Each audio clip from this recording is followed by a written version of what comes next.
There's a lot of dumb things that caring people say.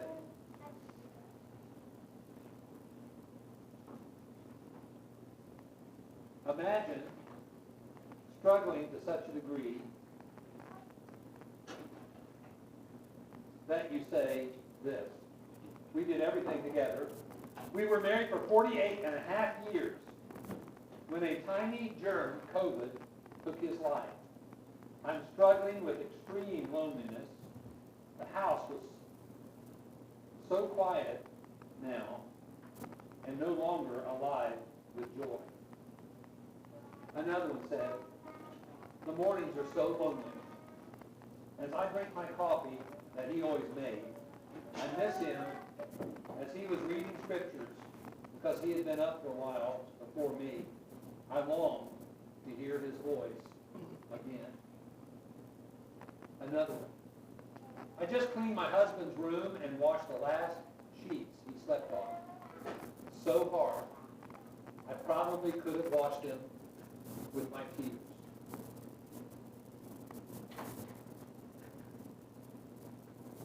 I long to touch him, hear his voice, share a cup of coffee with him in the morning.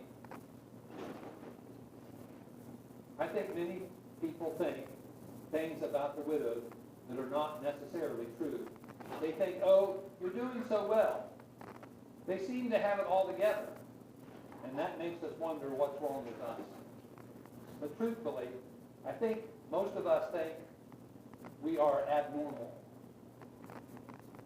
We all crave the same things, some in different ways, but we all want what is missing from our lives.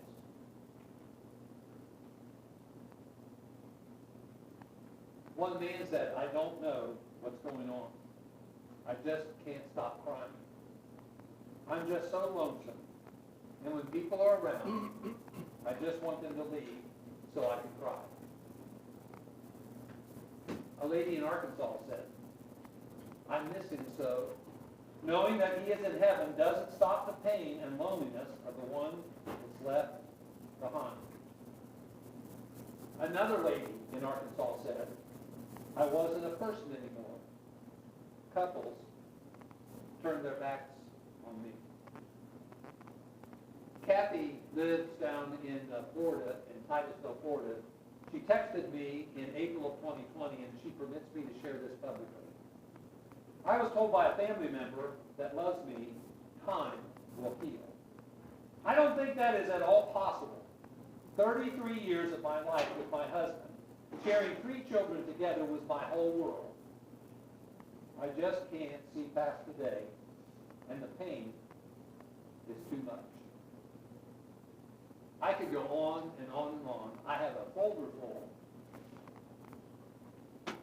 of comments of people struggling with the loss of their spouse, both male and female. This will open your eyes, if you've never experienced it, this will open your eyes to the struggle of the widowed community. I neglected the widowed folks and didn't realize it until it happened to me. Now, I was with them pre-loss, at loss, and post-loss. I officiated at their memorial services of their husbands or their wives. I did not realize what they were going through. My neglect wasn't because I wasn't compassionate. It was because I didn't know what they were going through. Let me share with you that we really need to know what people are going through before we can help them effectively.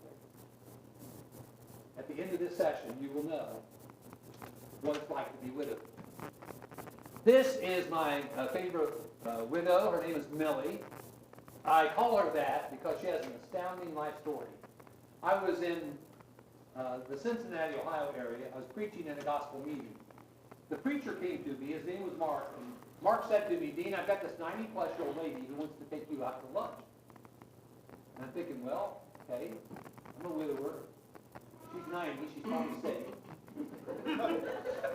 And I didn't want to say no to a 90-plus-year-old woman. So I said, Mark, just go ahead and set it up.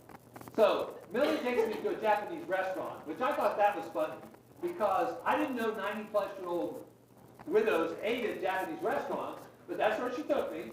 And we had some quiet time by ourselves while we were there before we ate. And I said, Millie, would you tell me your story? Tell me your story of love and loss. And so she proceeds to tell me about this guy that she was married to for 63 years.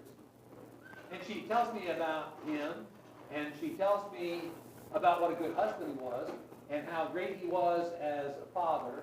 She told me about him getting cancer. She told me about the caregiving that she did at home. She told me about him dying. And then she drops this conversational bomb. She says, but that wasn't my first husband. And I thought, wow. I said, Millie, tell me about your first husband. She said, well, I was 19 years old. And she said, I was pregnant. We already had a 1-year-old son. And she said, my husband was in General Patton's army in the Battle of the Bulge. And he died there. And she said, and I can quote exactly what she said after that. She said, I had him buried in France, a decision that to this day I regret, in the quote. I got to thinking after she told me that story, imagine the mid-1940s in our country. Imagine being a 19-year-old female, a mother of one, and another in the oven about to be born. How in the world did Millie Hartman survive? It was 4 years later that she married this second husband, to whom she was married for 63 years. Man, I tell you what, her story was so inspirational that after I was there and met her, sometimes I would call her after I did a workshop and I'd say, Millie, I told your story. I wanted her to know that her story was inspirational. Because here's the way I look at people like Millie. If Millie Hartman could do that in the mid-1940s in our country, in light of her circumstances, I think Dean Miller can handle what he's having to deal with in the 2000s. So, your story of love and loss, whatever it was or whoever it was that you lost, can really be a source of inspiration to other people. If you're willing to tell your story and share your story with other people. Because they will see the hurt and the pain that's very typical that you experience. And yet, you'll be right there in their presence. And they'll think, well, you know, they seem to be doing pretty good now. Your ability to survive and learn to cope and even grow through a terrible experience like grief can be a great source of inspiration to other people. Now, the risk factors to being widowed are basically 3. Number 1, you got to get hitched. If you never get hitched, you're never in danger of being widowed. I had no idea when I said I do at age 19 that I was offering to be in a club of potential widowed people. Do you ever think about that? Whenever you get married, you are automatically joining a club of potential widowed people. Because what's going to happen is one of the two of you is going to die. And that's going to leave somebody behind. Now, when you're 19 or 18, when you get married, now it worked for them, even though they didn't know what they were doing. Okay, 63 years, right? Yeah. Well, I think what kept them together, now if you all don't know this story, you need to hear the story about them living in a beauty parlor. That's why, I told her that's why her hair always looks so good. But when you're getting married, there's a lot of things you just don't think about. There are some things you do think about, and you focus on there are things you don't think about. When you get married, you become eligible to be widowed. And now, I'm not suggesting that we do this doom and gloom thing, and we hang a cloud over all the married people. I'm not suggesting that. But I'm just suggesting that we realize the fact that with every reward comes risks. And the risk is you can lose your reward. And it can happen anytime. You know there are people who become widowed months after they say I do? I didn't say years. I didn't say decades. I said months. People can lose their spouses weeks or months after they've said I do. Not everybody stays married. Some people crash and burn in their marriage, and they experience divorce. But somebody is going to lose their spouse. Here is something I cannot possibly get in the heads of everybody. I know, I tried, and I'm a miserable failure at this. But here's what I want to say to you, and I hope it at least sinks into your head. There's only one way good marriages end. Only one. Now, there are many ways bad marriages end. There's only one way a good marriage ends, and that's with the death of one of the two people. That's how good marriages end. Now, if we think about that, surely we want to educate people who are married about the transition from being married to being widowed. Not so they can be scared about it, but so they can be prepared for it. Premarital counseling helps a couple go from not being married to being married. It makes it a little bit of a smoother transition. It doesn't answer all the questions, doesn't eliminate all the problems. We need to help married people appreciate their marriage more, and studies of widowhood will help that. And also, studies of widowhood will help them when one of the two of them is left behind. Now, I'm going to open it up for discussion. I'm going to ask you, tell me something that in our culture we commonly associate with widowhood, whether it's right or not. Tell me something that in our culture we associate with widowhood. Somebody get us started. When you think of being widowed, what do you think about? What? Displaced? Okay, you're displaced. Why are you displaced? Where was your place before you got displaced? It was your life with that other person. And if you spent decades, especially with that other person, have you ever stopped to think about, now I assume folks like you, have you ever thought about this? A lot of people have never lived alone. They grew up in a family, and from that family, they got married to somebody, and so they never actually lived alone. So let's say you had a family, then you transitioned and you got married, and then you started your own family, and then, you know, maybe you had children, but then you have the empty nest, and then one of the two of you dies. That's the first time that that person has ever lived alone in their entire life. You talk about a challenge. Learning to live alone after all of that life history, boy. Okay, so displaced. You are displaced because your place is being married. That has become your place in your life. It's like it becomes your identity. You're somebody's husband, you're somebody's wife. That's your place, but you are now displaced. Okay, something else that we would associate in our culture with widowhood. Loneliness. There's no question in my mind but that is the most difficult issue to deal with. Now, let me explain to you that this is not the typical loneliness. Let me cite you some examples. We have a sister in the Lord in Middle Tennessee. Her name is Anita. One day on Facebook, she lost her husband, Leo, and it was a sudden loss. Heart attack, I believe it was. Massive heart attack. One day on Facebook, she said, the loneliness is suffocating. Now, if you've ever experienced a temporary suffocation, because maybe the wind got knocked out of you, or for some reason you were really struggling to breathe, that is scary when you're suffocating. She said the loneliness is suffocating.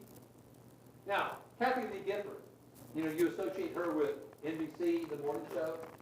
Now, she was married to Frank Gifford. Now, only the oldest of you guys would remember, if you're an old geezer like I am, I remember watching her husband, watching him in the backfield of the New York Football Giants. He was an excellent football player. Now, they both had been married previously. They were married together themselves, Frank Gifford and Kathy Lee, for 29 years. And he dies. There was a significant difference in their age. It was over 10 years difference in their age. And one of the things I loved about Kathy Lee Gifford is when her husband died, even though she was very famous, very well known and highly respected, She was very transparent about what she was going through when Frank died.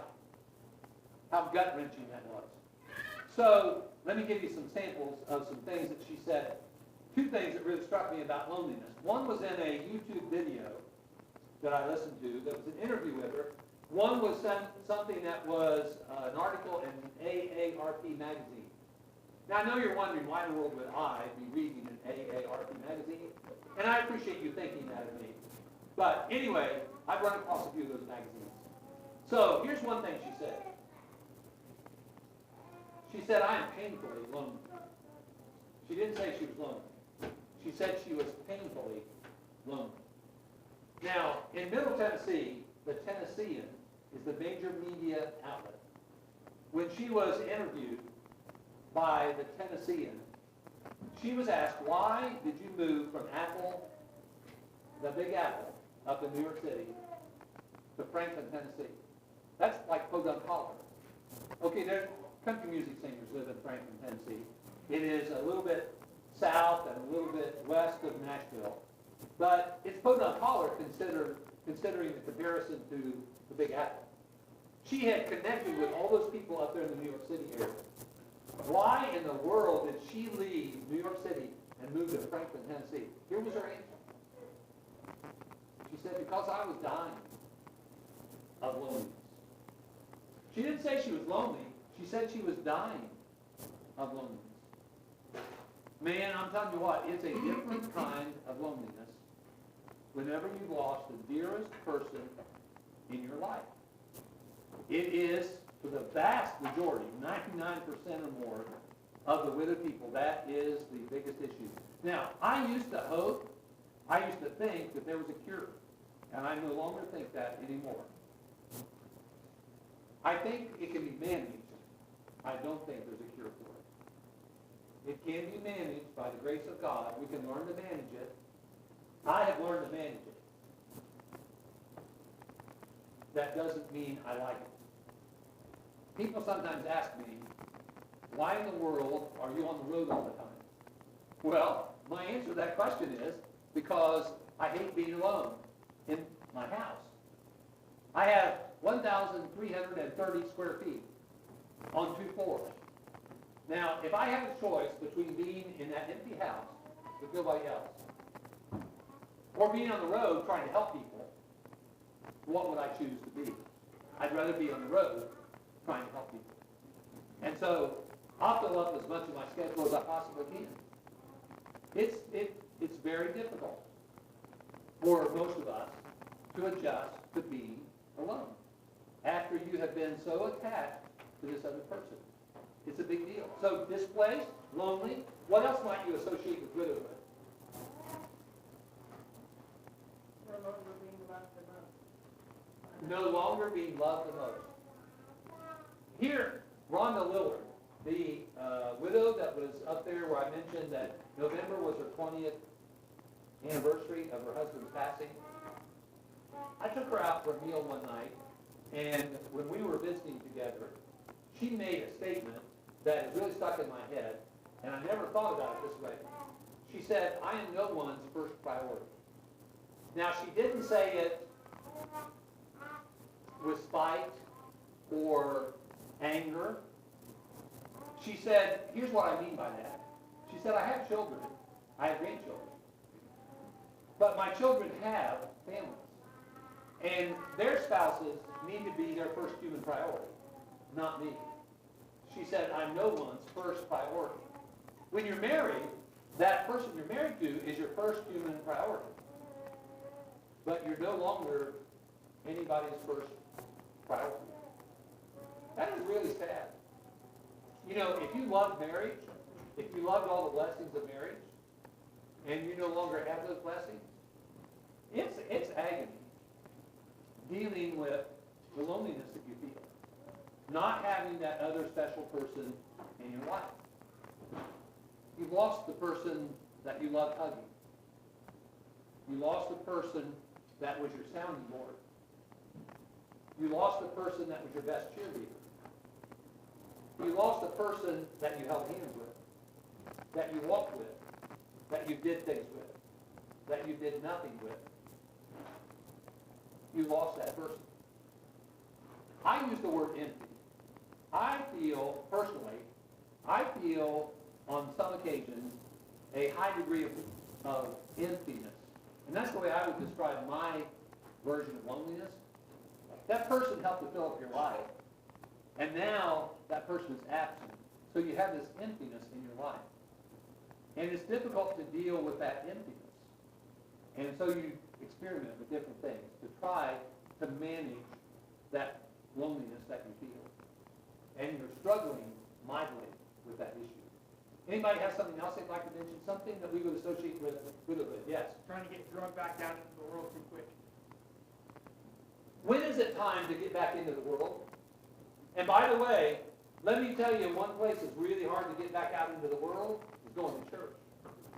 I know this may sound kind of weird to some of you, but it can be very, very difficult. Hear it? Somebody's out there that you might want to talk to. It's very, very difficult to come back to church for a lot of other people. Now, as a matter of fact, when you come back to church, where do you sit?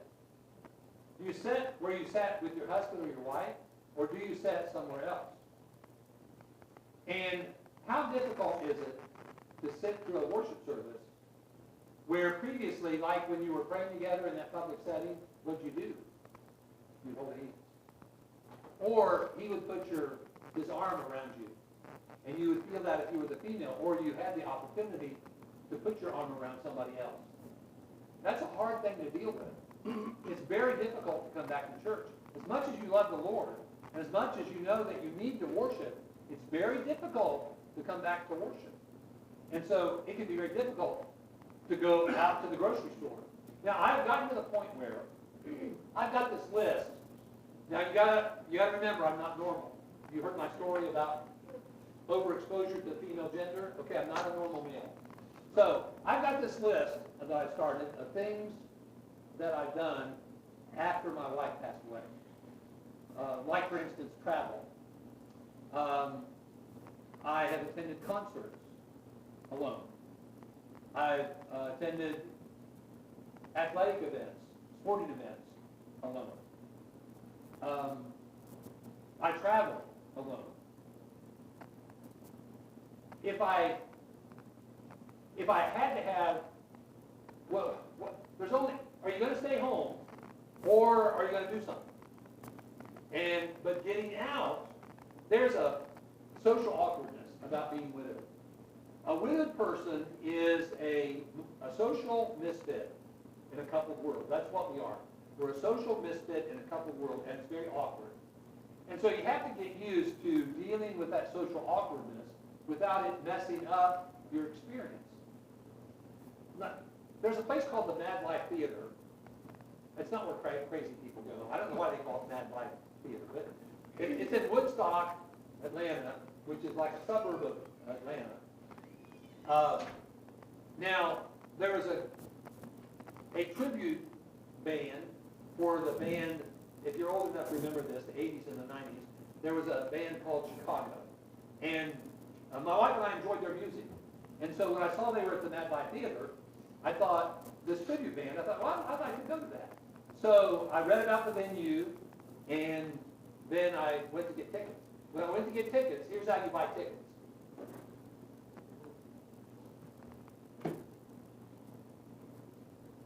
2, 4, or 8. That's how you buy the ticket. So how many tickets did I have to buy to go to that concert? We live in a coupled world. And not being a part of a couple and a coupled world is extremely difficult to get used to. It is a big challenge. Well, our time's kind of getting away from us. Let me share with you a bunch of stuff that might be helpful. Obviously, you're going to grieve whenever you've lost your spouse. But there can be cases where you also feel a sense of relief. Now, what if you know you are experiencing grief, but at the same time you also feel relief? Well, how's that going to make you feel? Guilty. Now, if your spouse was the reason why you were dealing with domestic violence and they died, would you feel relief? Sure you would. What if that person was a faithful Christian? They've been suffering a lot in the flesh. You've been their caregiver, and you know their death means the end of their physical suffering and them getting to be with the Lord. When they died, would you feel a sense of relief? There could be a sense of relief because of that. What if you've been caregiving for years? And caregiving is an exhausting thing to do. I know, I did it for 8.5 years. It can really cause you to snap on occasion and be a totally different person than you typically are. What if, during all that caregiving, you struggled so much that when that person died, you're no longer a caregiver? Now you can sleep at night. Now you can rest and not have to stop yourself from going into a deep sleep for fear that you might miss something with the person that you're caregiving for. There can be both grief and relief. And that can be very confusing to you and make you feel guilty. So you got that struggle. Then you got this problem here. And again, remember, I'm afflicted with overexposure to the female gender. It does not take much for me to tear up and start crying. It doesn't take much at all. That's because I've had a wife for 41 years and 3 daughters. When you come out of that situation, there's no way any male could be around. And so one of the things I can hear a song that has a special connection with my past. I can see something. Somebody, a couple of weeks ago, I was in Ohio. I was doing a workshop called Abundant Living in a Broken World. And I was walking in this parking lot. And in the distance, I saw this young man and young woman, and they were embracing out in the parking lot. And sometimes when I see that kind of thing, I will go to the couple, and I will actually talk to them, perfect strangers, and I will tell them to enjoy one another, and tell them not to be ashamed about public display of affection, because I know that they're not going to have that forever. Whether they're married or not married, they're not going to have that forever. So enjoy it while you have it, is what I basically tell them. But it's very easy for me to be touched by something I see, or something I experience, or something that I hear. Now, whenever we start tearing up in front of somebody else or start crying in the presence of somebody else, what do we say? I'm sorry. What do we have to apologize for? Nothing. That is a natural, normal response to the struggle of suffering great loss. You have nothing to be embarrassed about or ashamed of. There's a book written by a guy named Dean Manning, and it's called Don't Take My Grief Away. No, it's Doug Manning. Doug Manning. Don't Take My Grief Away. And he does a really good job of encouraging people to embrace their grief, be who you are, do what you need to do, no matter where you are. Some of the saltiest, biggest crocodile tears are shed in auditoriums of church buildings where people are struggling with their life after loss.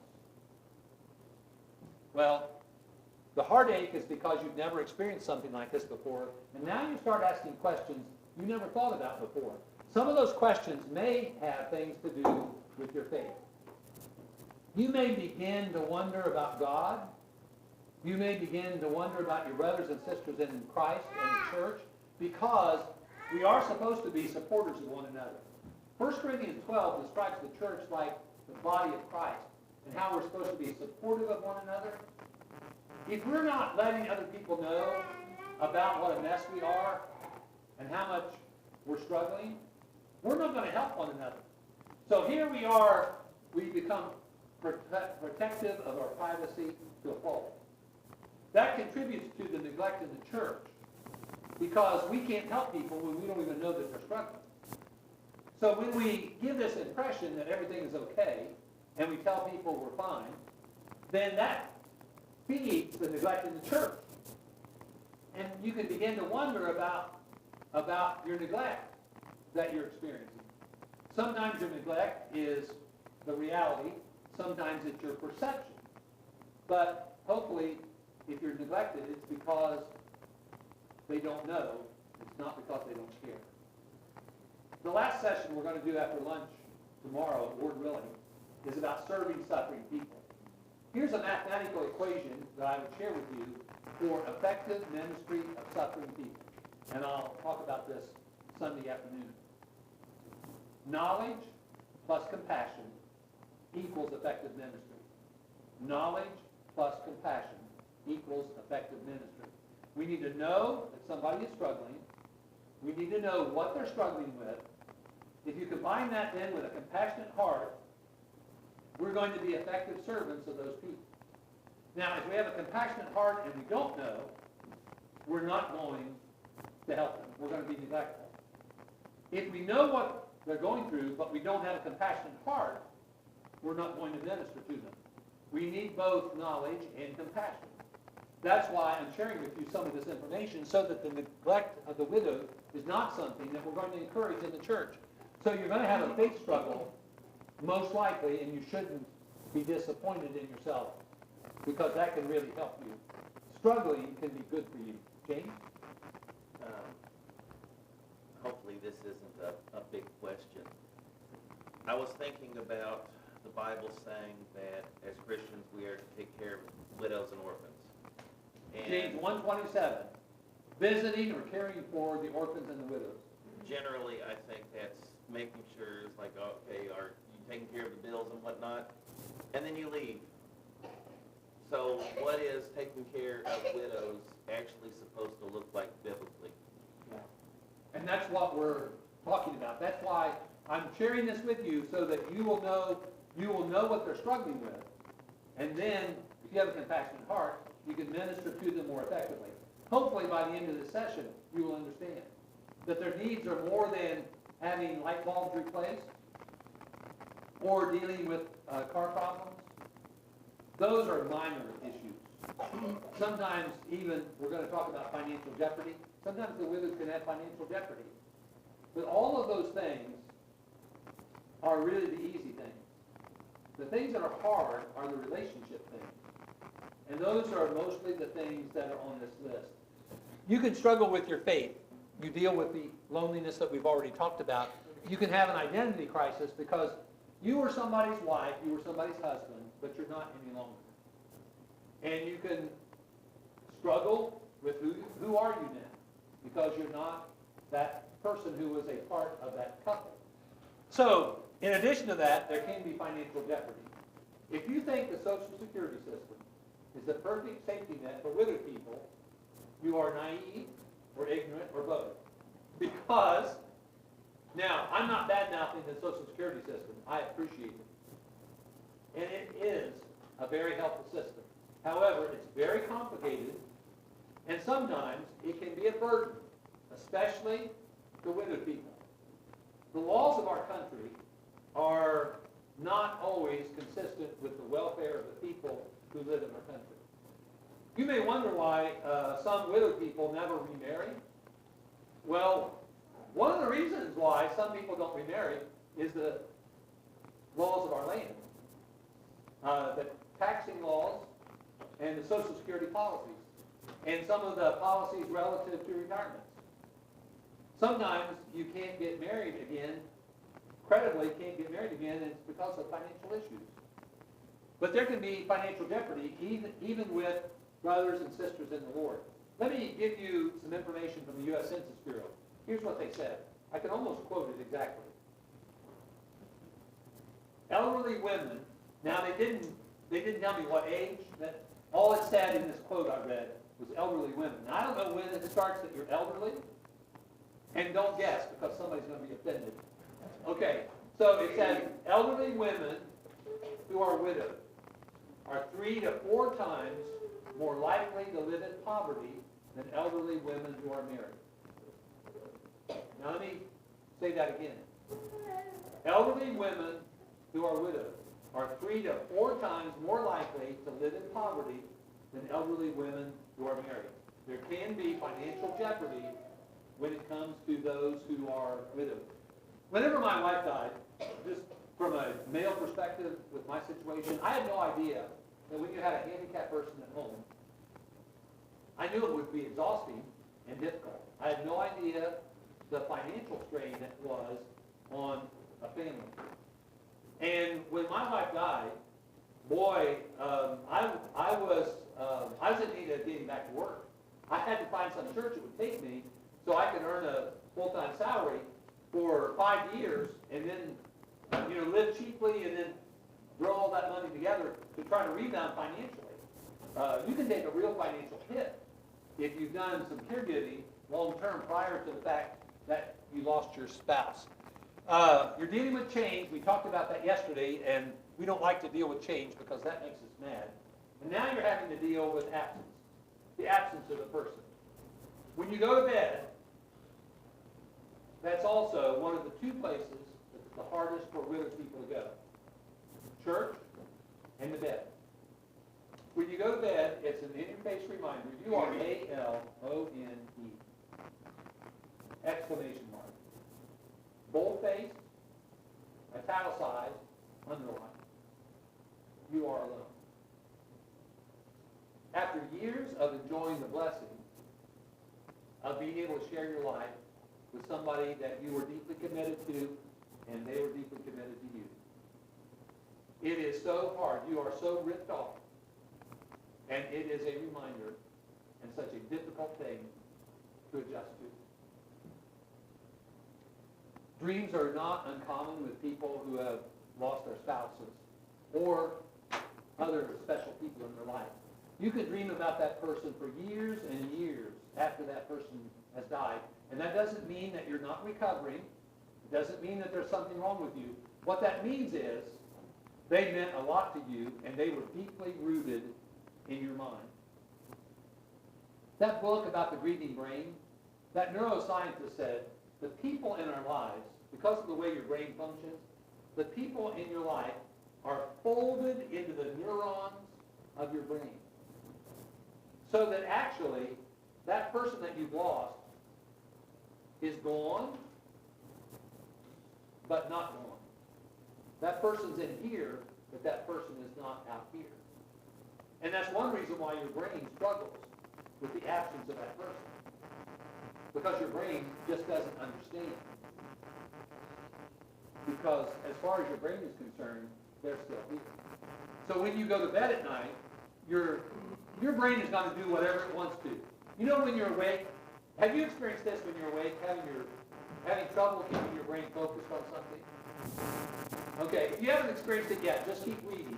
As you get older, it's going to be even more difficult. Is that right? Okay, yes. I thought I could get it. This is the amen corner over here, by the way. If you don't know these people, you've got to meet them. Okay, now, this person has become so special to you, and they are ingrained in your brain. Now, when you're awake, you have a hard time controlling your brain. When you go to sleep, how much control do you have over your brain? 0. Your brain is going to go wherever it wants to go. And your brain, very commonly, might go back to somebody you love. And you can experience that years and years after. Even if you were to choose to remarry and have a second, what I call a second bite of the marital apple, you could be married to somebody else, and you can have a dream about the person that you used to be married to for years. And there's nothing to be ashamed of. And there's nothing to hide about that, because that's a very normal human reaction. Now, you've got to deal with silence. The silence can be deafening. A widowed person never says, "What are you doing over there? Would you please be quiet? I'm on the phone." Because what you're dealing with is not noise, you're dealing with silence.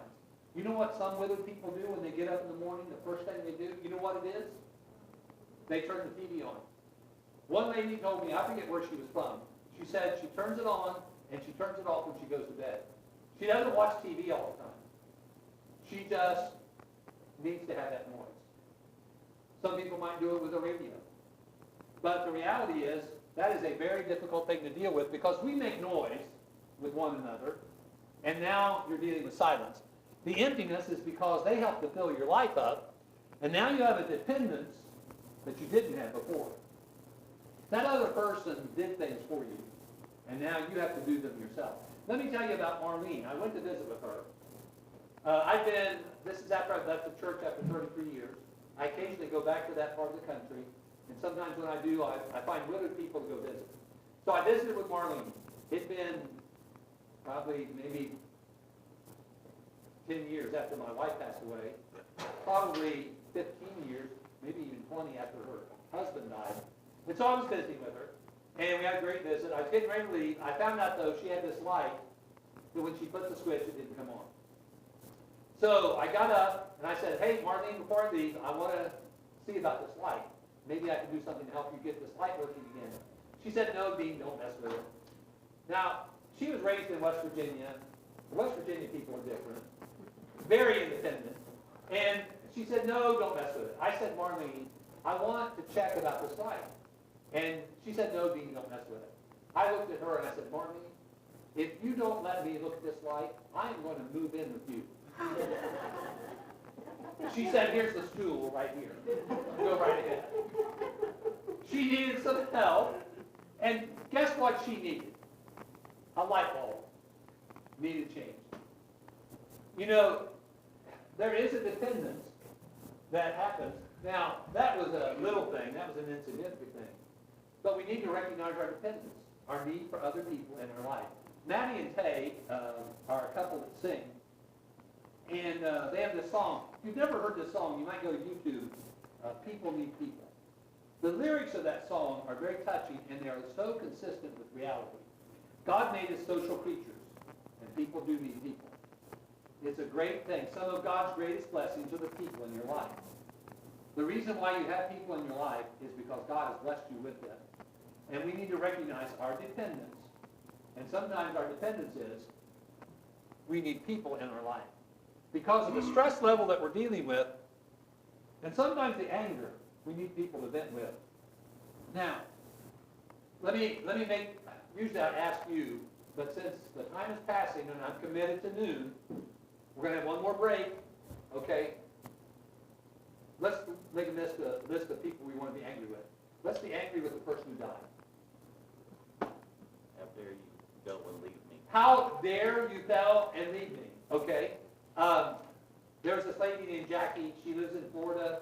She admitted that sometimes after her husband died, when she was taking a shower, she beat the side wall of the shower. Why did you leave me? Why did you leave me? She was venting. She was angry, and she was angry at him for dying. Now, that's not crazy. That's normal. That's a normal reaction for some people. It's not uncommon. Now, how about let's be angry at ourselves.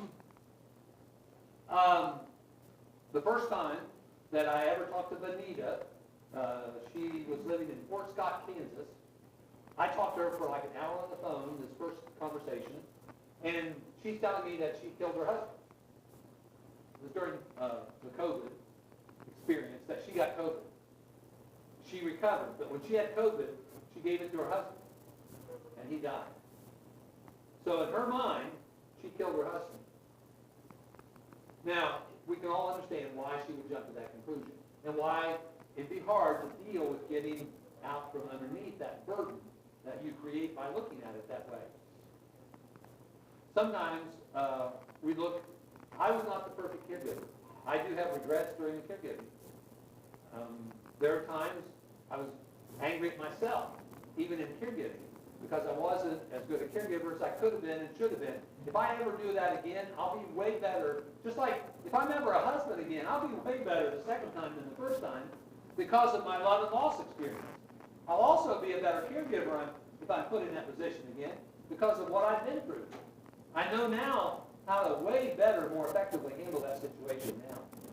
But boy, you can be angry at yourself for not being the best caregiver, for maybe making mistakes, and you can even blame yourself for that other person's passing. What if you were the one who told your husband or your wife to go to the store and get something, and on the way to Walmart, they had an accident and they died in the accident? Well, whose fault is it that they died? It's yours, because you sent them out on that errand. You see how mixed up we can be in our head, and how we can blame ourselves? for things that are really not our fault. Let's blame the medical profession. You know, sometimes they make mistakes. Well, and let's sue them. You know, that's the reason why in the medical profession they have to pay a lot of insurance to protect themselves because there's liability with medical care. How about let's be angry with God? Now, that's the one I'm more touchy about. However, you got to remember we're not thinking straight whenever we're grieving, so it's not uncommon for people to blame God, even Christians. But God's not the one you need to be angry with.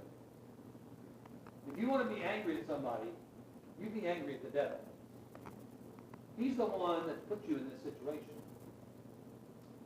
He's the one that brings into your life and my life the trials that we experience.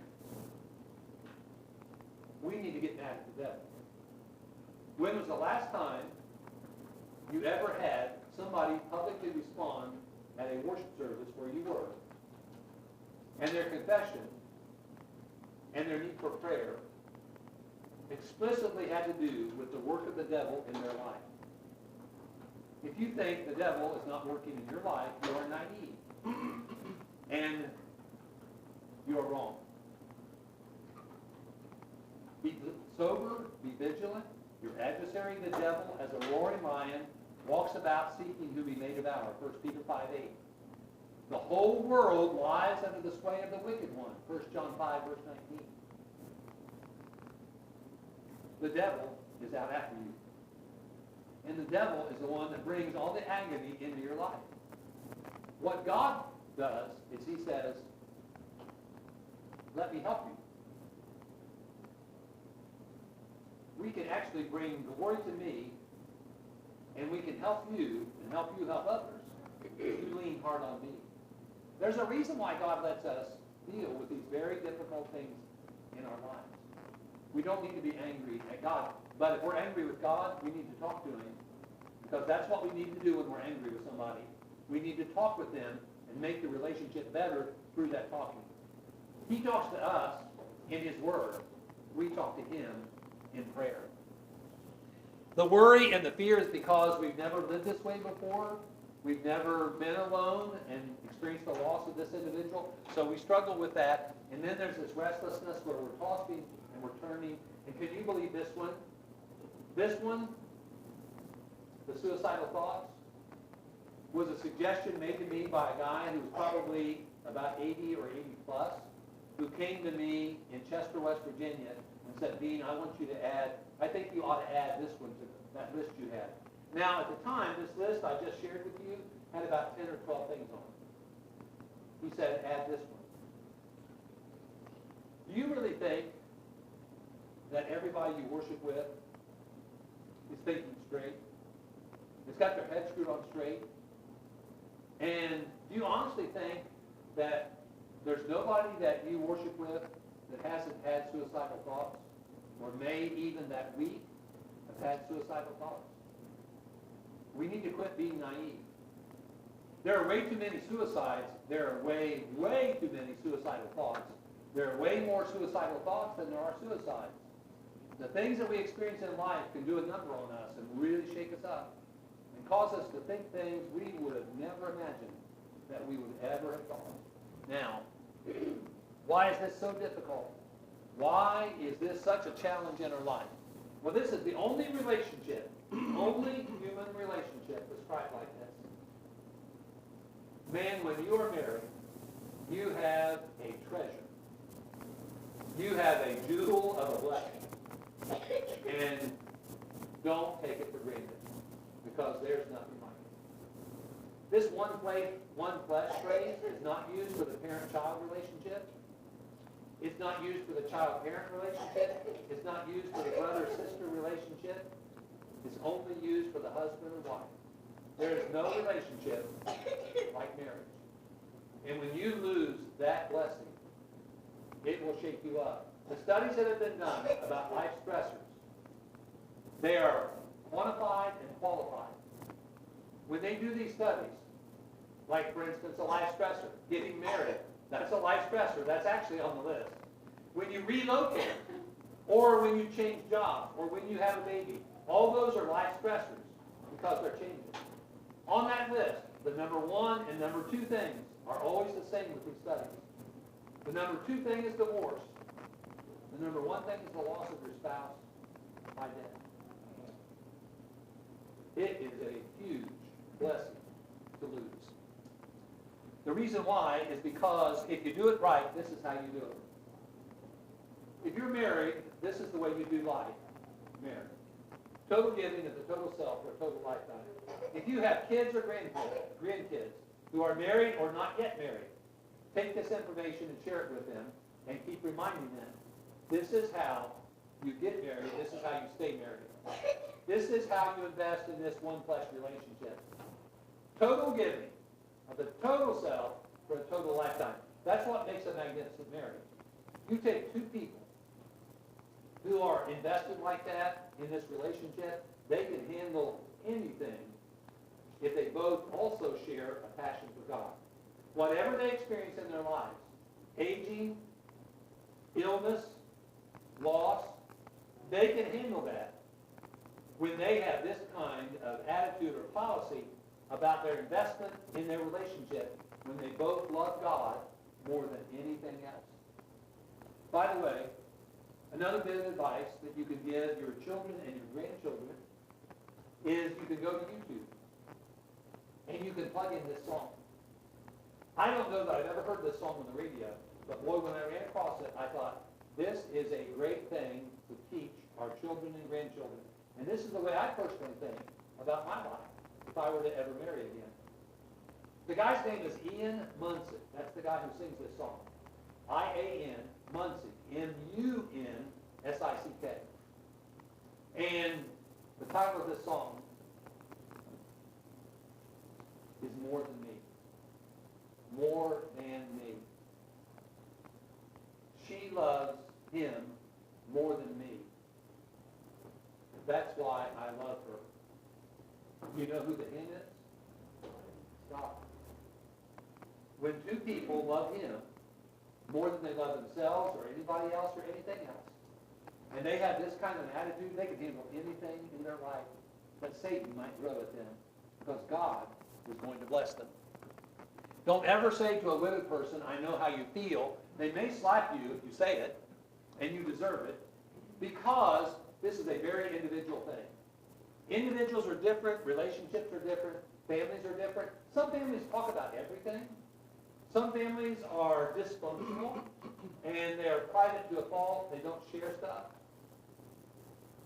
Those losses are going to be different, based on who they are, their relationships, their families. And how about, can you imagine the difference between losing a person you've been married to over 20 years, or over 40 years, and then losing a person you've only been married to a couple of years? See, there's a big difference there.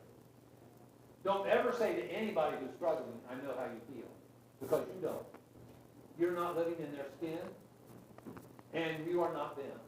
And then, all those experiences you've had, and the degree of faith or lack of faith that a person has, all those things will factor into the unique relationship and the uniqueness of their loss. Don't ever say, I know how you feel. Now, there is a challenge when it comes to a loss, and that is it puts you on a journey that you don't want to be in. And that journey is a real struggle.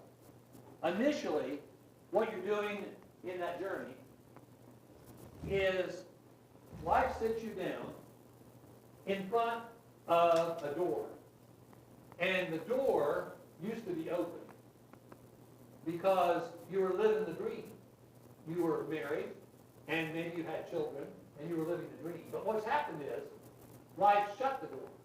And you're sitting in front of that shut door. And you're grieving. You're deeply grieving. Now, you get to the point where you start to get curious and you think, well,